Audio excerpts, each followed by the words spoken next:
Now, speaking about stories that need to start changing, we have Ajuma. We all know her as our dark-skinned Kenyan model, supermodel actually, who had graced all the runways. Talk about New York Fashion Week, talk about all of the major runways she has been on, and she was actually known as one of the dark-skinned supermodels in the world. And she decided to come back to Kenya simply to be able to pass on a narrative that, look, I broke the ceiling when it comes to what is considered beautiful in the world.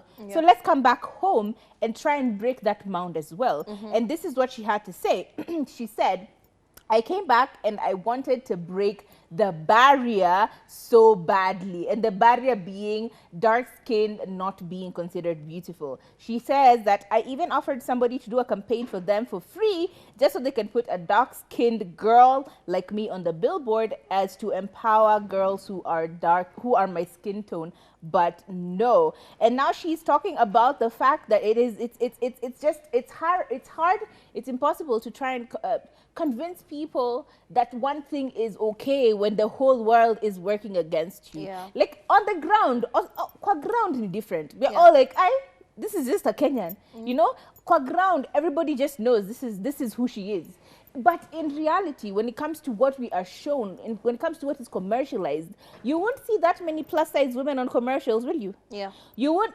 Light-skinned, dark-skinned, chubby women are not on many commercials. Now, we will not see many dark-skinned women on commercials either. Everyone is just trying to be the lightest you can be. Everyone's trying to sell their lotion to the lightest skin. Flawless skin has been made to look as lighter skin or even white skin. True. Right? You will not see women with short hair being commercialized as the emblem of beauty. Look at the South African Miss World South Africa the other time, the one who just won last year. She's gone through so much stigma. She was actually talking about it on a show where she said people didn't understand why she wore her hair short and natural. In fact, when she started off her journey as in the trials for being a model or Miss World, she was actually asked to put on a wig just to cover up her natural African hair, and she said, no, this is not what I represent. They didn't understand why she could do such basic makeup and still win an award this big. Miss World is a huge award,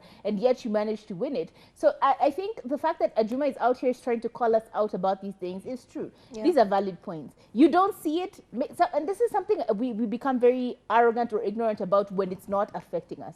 Right? When you're not chubby, you don't understand the issues of a chubby person, complaining about how people don't regard them, it's hard to find clothes and stuff like that. When you're skinny, you don't understand the problems of a chubby person. When you're dark skinned, we don't see it as a light skinned person that you go through this. And we used to have a former host here called Ajuma, and she was always talking about how dark skin has affected her as a person, you know, as a personality, that it is difficult to be accepted, and she had to fight a lot in order for her to get a place in media in general. So it's important for us to start going back and changing these narratives. Let's just switch it up, please. Let's talk about a different story. Let's talk about beauty in different aspects. Let's talk about afros and natural hair being beautiful, not just, you know, long wigs and everything. And if that's for you, then amazing, but accept the rest. Don't create some segregation between people.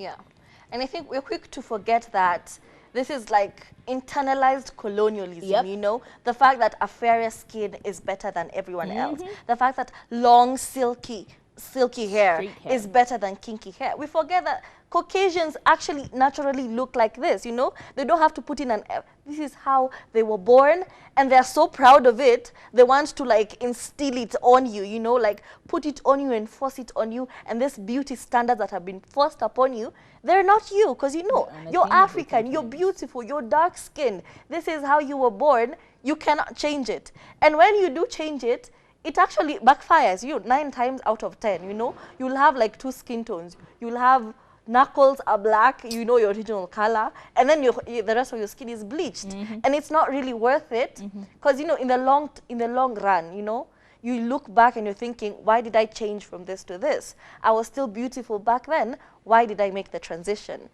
Bottom line is, you are beautiful in every shape or form. So don't let anyone try to install their standards of beauty upon them.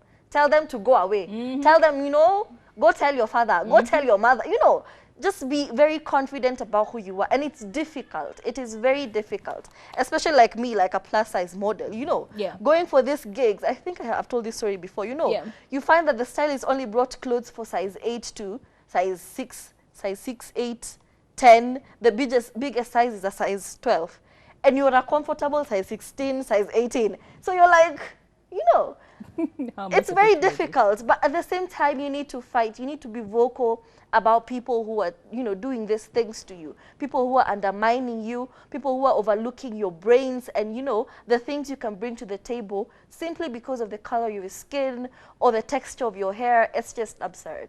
Yeah, absolutely. And let's not forget that the conversation is about us as Kenyans. Yeah. Not speaking about the whole world. We have to start, change has to start from within. Once we start to embrace ourselves for who we are, our differences, shapes, forms, and shades, then people will start to care about what these are. Because the more we speak, and I keep saying this, the more we speak, the more we complain, the more people try and give us change, all right? And the more change is made impactful. So let's go on a quick little break, and when we come back, we will be having Ask the Girls.